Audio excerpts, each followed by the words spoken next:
Halo teman-teman semua. Sebelumnya, izinkan saya memperkenalkan diri. Nama saya Sandy Heriansyah dari Akuntansi Bisnis Digital kelas 4C. Jadi kali ini kita bakal membahas salah satu tools paling populer di dunia itu, yaitu Power BI. Buat kalian yang masih baru, jangan khawatir, karena kita akan bahas dari nol, mulai dari pengenalan, cara akses, sampai fitur-fitur penting yang bisa bikin kalian jatuh cinta sama Power BI. Jadi, yang pertama itu apa sih Power BI itu? Jadi sebelum kita lanjut ke pembahasan mendalam, kita kenalan dulu nih sama Power BI. Apa itu sih itu Power BI? Jadi Power BI itu adalah platform business intelligence buatan Microsoft yang digunakan untuk mengolah, menganalisis, dan memvisualisasikan data. Dan intinya, Power BI itu adalah alat bantu yang mengubah data mentah menjadi informasi yang bisa dibaca dengan mata dalam bentuk grafik, tabel, dan dashboard interaktif. Nah, terus gimana sih cara akses Power BI? Nah, cara akses Power BI itu ada dengan dua cara. Yang pertama dengan Power BI Desktop.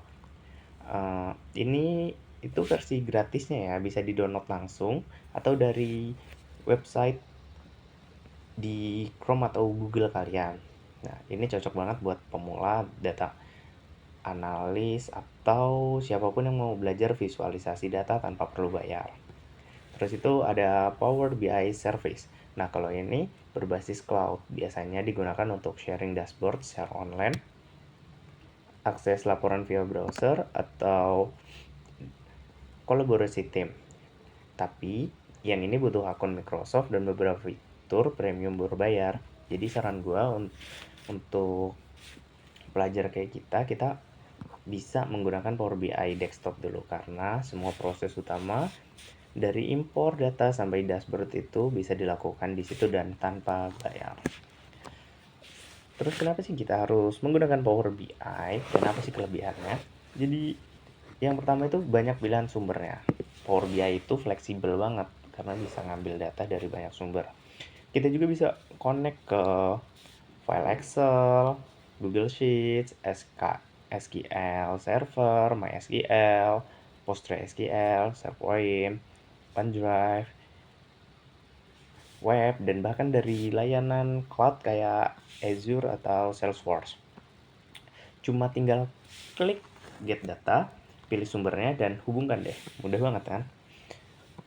Terus untuk kelebihannya sendiri, dia itu punya transformasi data atau Power Query. Setelah data masuk, biasanya kita tuh nggak bisa langsung pakai. Tapi disinilah kelebihan Power BI yang menggunakan Power Query. Apa sih itu Power Query? Power Query itu adalah tempat kita bersihin dan ubah data. Misalnya mau hapus kolom atau ubah format file, filter data, gabung tabel, atau bikin kolom baru. Semua itu bisa dilakukan lewat interface yang user friendly, dan kerennya setiap langkah transformasi itu terekam secara otomatis. Jadi prosesnya bisa diulang-ulang tanpa coding yang berat. Jadi ini benar-benar cocok untuk orang-orang yang masih awam lah dalam dunia coding tapi dia nggak mau coding gitu. Terus ada data modeling atau relasi antar table. Kalau datanya banyak dan dari berbagai sumber, kita tuh bisa bangun model datanya di Power BI. Jadi gampangnya gini, kita bikin hubungan antara table satu dengan table yang lain. Kayak database, misalnya table transaksi yang kita hubungkan ke table produk dan table pelanggan. Nah, di bagian data modeling ini, kita itu juga bisa mengatur tipe relasi, one to many, many to one, dan lain-lain. Dengan model yang rapi, analisis jadi lebih cepat dan akurat. Lalu ada DAX, atau tulisannya itu DAX. Nah, DAX itu singkatan dari Data Analysis Expression. DAX itu semacam bahasa formula di Power BI, mirip Excel tapi lebih powerful. Jadi dia semacam rumus. Jadi dia semacam rumus kalau di Excel gitu. Nah, kalau itu kalau di Excel kita harus cari dulu misal kayak if, sum, atau lainnya. Tapi kalau kita pakai DAX ini, kita bisa bikin metrik-metrik khusus kayak total penjualan, year to date, pertumbuhan bulan ke bulan, rasio konversi, dan banyak lagi. Contohnya itu contoh fungsi yang sering dipakai itu ya sama kayak Excel, sum, calculate, filter, if, dan relate. Tenang aja, di Power BI ini kita nggak harus jago coding kayak tadi yang udah saya bilang, karena ini cocok banget untuk orang-orang yang mau belajar bikin aplikasi tapi nggak harus bisa coding. Tapi yang penting kita itu harus ngerti logikanya. Eh, Terus lanjutnya itu di sini juga kita bisa menyesuaikan tema dan custom visual kita. Nah, biar dashboard kita itu nggak cuma fungsionalnya tapi juga estetik, Power BI ini juga ngasih opsi buat ganti tema. Kita jadi bisa pilih warna, font, background sesuai brand atau sesuai selera kita. Selain itu, Power BI juga punya marketplace visual. Kita bisa download dan pakai visual tambahan kayak ganti chart, KPI cards, funnel, bahkan animate cards. Terus apa sih yang bisa dilakukan Power BI? Karena tadi itu kita udah bahas Power BI, apa sih kelebihan Power BI dari lainnya? Apa sih yang bisa dilakuin Power BI kok sampai powerful itu katanya? Oke, jadi di sini ada beberapa contoh. Apa sih keunggulan Power BI? Yang pertama itu dia bisa menganalisis performa penjualan harian, mingguan, bahkan bulanan. Jadi dia bisa menganalisis performa itu secara rinci gitu. Terus dia juga bisa melacak ke KPI bisnis secara real time. Jadi dia melacak bisnis kita secara nyata adanya gitu.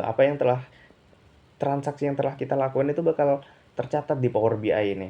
Terus dia juga bisa bikin dashboard interaktif buat presentasi ke manajemen. Jadi kita eh, Power BI itu bukan sekedar tempat bikin aplikasi tapi juga bisa buat PPT gitu ya.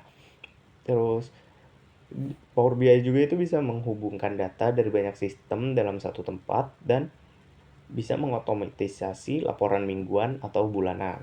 Intinya Power BI itu bantu banget buat kita mengambil keputusan berbasis data, bukan cuma feeling.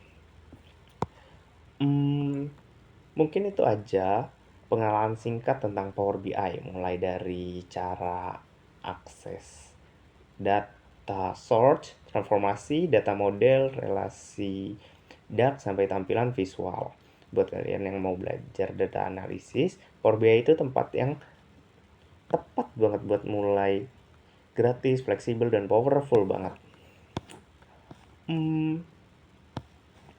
Terus di sini ada lanjutannya masih seputar Power BI, namun ini lebih advance ya. Itu ada transformasi data dan proses ETL atau extract, transform, and load. Dalam dunia analisis data, apalagi kalau kamu pakai Power BI, kamu pasti sering dengar istilah ETL. Tapi buat kita mahasiswa yang belum pernah menggunakan Power BI pasti masih asing gitu. Nah, apa sih ETL itu? ETL itu adalah proses penting banget sebelum datanya bisa dianalisis atau dibikin dashboard. Kayak yang udah saya bilang tadi, ETL itu adalah singkatan dari extract, transform, and load. ETL ini kayak persiapan data sebelum akhirnya dipakai buat visualisasi, insight, atau laporan. Yang pertama, extract nih, di tahap ini ekstrak atau pengambilan data. Nah, di tahap ini kita tuh mengambil data mentah yang entah itu dari Excel atau dari mana. Pokoknya data-data mentah yang bakal kita olah nantinya. Contoh aja kita bisa ngambil dari file Excel, Sheets, CSV, terus SKL, web, SharePoint, bahkan data-data warehouse besar yang masih mentah. Contoh Contohnya itu di sini misal kita punya file Excel yang berisi data penjualan tiap cabang selama 1 tahun. Terus kita langsung aja pencet get data di Power BI kita untuk ambil file itu. Nah, itu namanya ekstrak. Itu udah termasuk ekstrak sama. Mungkin di aplikasi-aplikasi lain juga terdapat kayak gitu. Contoh aja kayak kalau kami mahasiswa akuntansi itu kita makainya Accurate gitu. Jadi kalau Accurate sama kayak gitu, kita bisa ngambil data dari Excel. Terus yang kedua itu ada transform. Setelah data ini diambil, biasanya kan belum rapi. Nah, kita biasa aja ya kolomnya itu nggak sesuai dengan apa yang kita mau, ada data-data yang kosong, nggak sesuai dengan yang di Excel, terus ada format tanggal yang berantakan yang sering banget kita temuin dan kita harus nerapin sendiri, terus nama-nama pelanggan yang typo. Nah, disinilah proses transformasi itu dilakukan di Power BI. Proses transform ini dilakukan di Power Query Editor yang tadi udah kita bahas. Yang muncul otomatis waktu kamu klik transform data. Hal-hal yang bisa kita lakuin di sini itu, dia bisa mengubah format data, teks jadi number, tanggal, dan lain-lain. Ganti nama kolom, hapus kolom atau baris-baris yang nggak penting, bisa merge kolom, bikin kolom baru pakai rumus, misalnya umur sama dengan tahun, atau tahun lahir. Terus filter ini juga bisa memfilter data berdasarkan kondisi tertentu. Terus bisa juga menggabungkan beberapa tabel jadi satu. Contohnya itu, misal kita punya kolom tanggal transaksi, tapi bentuknya teks, bukan format tanggal. Nah, di sini kita bisa ubah formatnya di Power Query Editor itu. Nah, itu yang dinamakan transform. Tools utamanya itu jelas Power Query atau transform data. Yang ketiga, load atau memuat data ke Power BI. Setelah datanya itu udah dibersihin dan rapi, langkah terakhir adalah memuat data ke dalam model Power BI. Data yang udah ditransform, data yang udah ditransform tadi itu bakal di-load dan jadi yang namanya dataset. Dan dari sinilah kita bisa mulai bikin visualisasi, grafik, tabel, dan menggunakan rumus DEX tadi yang udah kita bahas di atas, atau menggabungkan dengan data-data lainnya. Contohnya, kita udah selesai nih olah data pelanggan, kita udah ekspor, kita udah ngerapihin di transform tadi menggunakan Power Query. Nah, sekarang kita tinggal klik aja di Power BI itu, close and apply. Datanya bakal langsung masuk ke Power BI dan kita bisa langsung tarik ke grafik atau visual. Nah, tuh. Terus mungkin ada banyak pertanyaan, kenapa sih FTL itu penting di Power BI? Nah, karena tanpa proses FTL data kita itu bisa berantakan, penuh error, nggak bisa dihitung, dan hasil analisanya salah besar. Jadi meskipun nggak kelihatan kayak grafik keren, proses FTL itu adalah pondasinya analis data. Tanpa ini visualisasi di Power BI itu nggak akan berjalan mulus.